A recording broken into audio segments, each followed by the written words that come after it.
ನಮಸ್ತೆ students. So ಇವತ್ತು income tax law and practice subject fifth semester BCom ಅಲ್ಲಿ ಇರುತ್ತೆ. ಸೊ ಇದರಲ್ಲಿ ಸೆಕ್ಷನ್ ಸಿ ಅಲ್ಲಿ ಈಸಿಯಾಗಿ ನೀವು ಕ್ಯಾಲ್ಕುಲೇಟ್ ಮಾಡೋದು ಹೇಗೆ ಅನ್ನೋದನ್ನ ತಿಳಿಸ್ಕೊಡ್ತೀನಿ. Sriram submits the following particulars for his income for the financial year. Calculate his gross total income for the assessment year ಅಂತ ಕೊಟ್ಟಿದ್ದಾರೆ.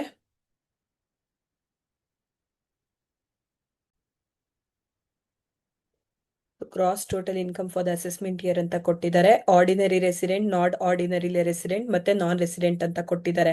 ಈ ಪ್ರಾಬ್ಲಮ್ ನ ಸಾಲ್ವ್ ಮಾಡಕ್ಕಿಂತ ಮುಂಚೆ ಫಸ್ಟ್ ನಾವು ಇದನ್ನ ನೋಡ್ಕೋಣ.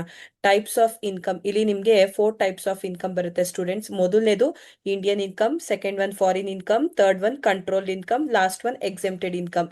ಇಂಡಿಯನ್ ಇನ್ಕಮ್ ಅಂತಂದ್ರೆ 3 ಕೇಸಸ್ ಅಲ್ಲೂ ಬರುತ್ತೆ. ಎಷ್ಟು ಕೇಸಸ್ ಅಲ್ಲಿ ಬರುತ್ತೆ ಅಂತಂದ್ರೆ 3 ಕೇಸಸ್ ಅಲ್ಲಿ ಬರುತ್ತೆ. ಇದೊಂದು ಸ್ವಲ್ಪ ನಿಮ್ಗೆ ದೊಡ್ಡದ್ ಮಾಡ್ತೀನಿ, ನಿಮ್ಗೆ ಸ್ವಲ್ಪ ಈಸಿಯಾಗಿ ಅರ್ಥ ಆಗ್ಲಿಕ್ಕೆ.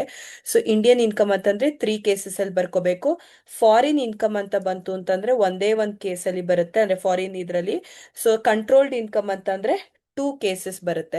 ಸೊ 2 ಕೇಸಸ್ ಅಲ್ಲಿ ಬರುತ್ತೆ. Next one exempted income. ಯಾವ್ದು ಎಕ್ಸೆಂಪ್ಟೆಡ್ ಇನ್ಕಮ್ ಅಂದ್ರೆ ಯಾವ್ದು ತಗೊಳಂಗಿಲ್ಲ, ಅಂದ್ರೆ ಅಗ್ರಿಕಲ್ಚರ್ ರಿಲೇಟೆಡ್, ಅದು ಇಂಡಿಯನ್ ಅಗ್ರಿಕಲ್ಚರ್ ಇನ್ಕಮ್ ಆಗಿರ್ಬೇಕು. Post office savings bank account, individual ಆದ್ರೆ ಅಪ್ ಟು 3,500, ಜಾಯಿಂಟ್ ಅಂತ ಬಂತಂದ್ರೆ 7,000 ಅಂತ ಅಲ್ಲಿ ತನಕ ಎಕ್ಸೆಂಪ್ಷನ್ ಲಿಮಿಟ್ ಇರುತ್ತೆ.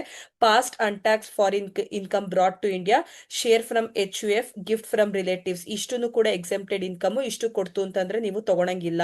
ಸರಿನಾ? ಸೊ ಇವಾಗ ಕ್ವೆಶನ್ ಗೆ ಬರೋಣ. ಸೊ ನಿಮ್ಗೆ ತುಂಬಾ ಸಿಂಪಲ್ ಆಗಿ ಹೇಗೆ ಹೇಳ್ಕೊಡ್ತೀನಿ ಅಂತಂದ್ರೆ, ಫಸ್ಟ್ ಎಲ್ಲದನ್ನು ಕಾಲಮ್ ಈ ರೀತಿ ಕಂಪ್ಯೂಟೇಷನ್ ಇಲ್ಲ calculation of gross total income ಅಂತ ಹೆಡಿಂಗ್ ಬರ್ಕೋತೀರಾ. ಸೊ ಅದಾದ್ಮೇಲೆ ಪರ್ಟಿಕ್ಯುಲರ್ಸ್ ನೇಚರ್ ಬರಿಬೇಕು. ಇಂಡಿಯನ್, ಫಾರಿನ್, ಕಂಟ್ರೋಲ್ಡ್ ಅಂತ ಅಂದ್ಬಿಟ್ಟು ordinary resident, not ordinary resident, non resident ಅಂತ ಕಾಲಮ್ ನ ಡ್ರಾಫ್ಟ್ ಮಾಡ್ತೀರಾ. ಕ್ವೆಶನ್ ಅಲ್ಲಿ ಏನೇನ್ ಪಾಯಿಂಟ್ಸ್ ಇದೆ ಅದನ್ನ ಎಲ್ಲದನ್ನು ಕೂಡ ಫಸ್ಟ್ ಇಲ್ಲಿ ಬರ್ಕೊಂಡ್ಬಿಡ್ತೀರಾ. ಬಿಫೋರ್ ಆನ್ಸರಿಂಗ್, ಆನ್ಸರ್ ಮಾಡಕ್ಕಿಂತ ಮುಂಚೆ ಫಸ್ಟ್ ನೀವು ಈ ಕೆಲಸ ಮಾಡ್ಕೋಬೇಕು. ಸೊ ಒಂದೇ ಪಾಯಿಂಟ್ ಹೋಗೋಣ. ನಿಮ್ಮ ಹತ್ರನೂ ಕೂಡ ಕಾಪಿ ಆಫ್ ಕ್ವೆಶನ್ ಇರಬೇಕು, ಅವಾಗ್ಲೇನೆ ನಿಮ್ಗೆ ಈಸಿ ಆಗುತ್ತೆ ಆನ್ಸರ್ ಮಾಡ್ಲಿಕ್ಕೆ. ಸೊ ಮೊದಲನೇ ಪಾಯಿಂಟಿಗೆ ಹೋಗೋಣ.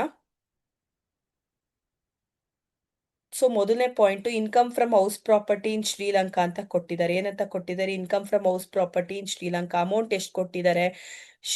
Income from house property in Sri Lanka amount ಬಂದು 80,000 ಅಂತ ಕೊಟ್ಟಿದ್ದಾರೆ. ಶ್ರೀಲಂಕಾ ಅಂತ ಅಂದ್ರೆ ಅದು ನೇಚರ್ ಏನು? Foreign income. ಏನಂತ ಬರ್ಕೋತೀರಾ?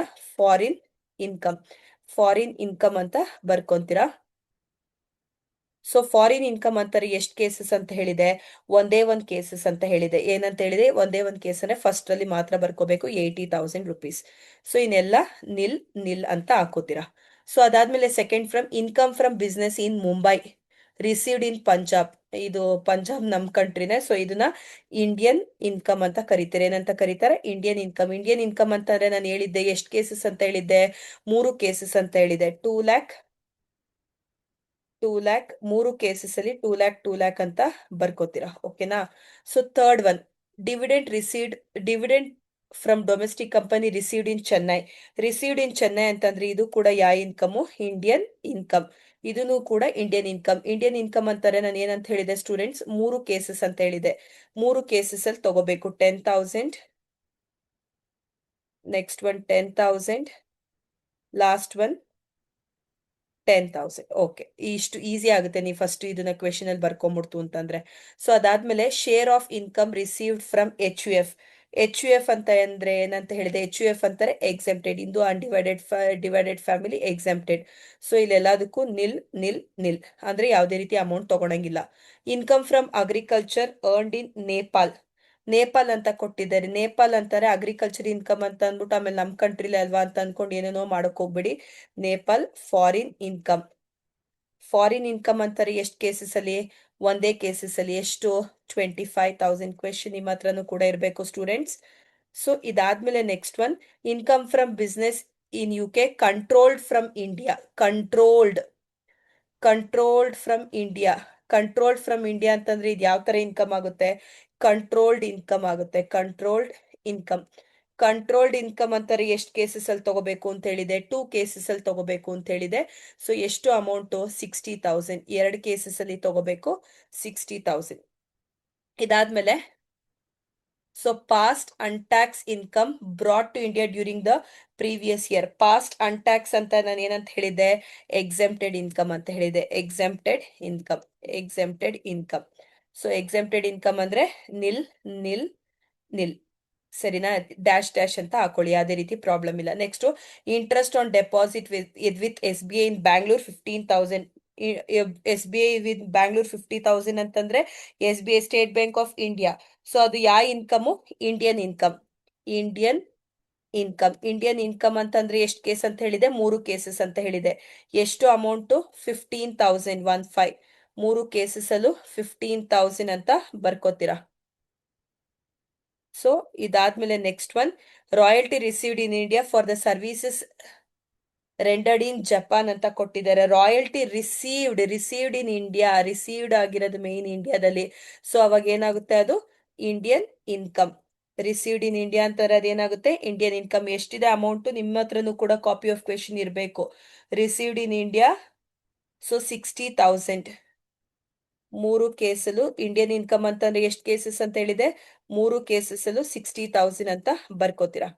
ಸೊ ಇದಾದ್ಮೇಲೆ interest on post office savings bank account. Post office savings bank account is exempted income. Exempted income nil nil nil. So profit on sale of plant in Nepal. Nepal ಅಂತಂದ್ರೆ ಏನಂತ ಹೇಳಿದೆ? Foreign income. Foreign income. Foreign income ಅಂತಂದ್ರೆ ಎಷ್ಟು cases? ಒಂದೇ cases student. ಎಷ್ಟು ಕೇಸಸ್? 8 ಲ್ಯಾಕ್ ಇದೆ. ಒಂದೇ ಕೇಸಲ್ಲಿ ಬರ್ಕೋಬೇಕು. ಸೊ ಇದಾಗಿದ್ ಕೂಡಲೇ ನೀವು ಇಮಿಡಿಯೇಟ್ ಆಗಿ ಇದನ್ನ ಟೋಟಲ್ ಮಾಡ್ತು ಅಂದ್ರೆ ಇದು ನಮ್ಗೆ ಏನ್ ಸಿಗುತ್ತೆ? Gross total income. Gross total income.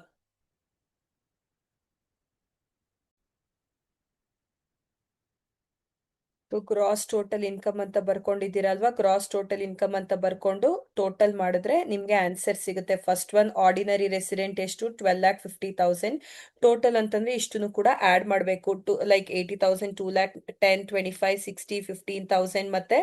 So ಇದಾದ್ಮೇಲೆ ಲಾಸ್ಟ್ ಒನ್ 60,000 ಪ್ಲಸ್ 8 ಲ್ಯಾಕ್ ಮಾಡ್ತು ಅಂತಾರೆ, ಇಷ್ಟು ಬರುತ್ತೆ. Next 2,85,000, last one 2,85,000. ಇದನ್ನ ಗ್ರಾಸ್ ಟೋಟಲ್ ಇನ್ಕಮ್ ಅಂತ ಕರೀತಾರೆ ಸ್ಟೂಡೆಂಟ್ಸ್.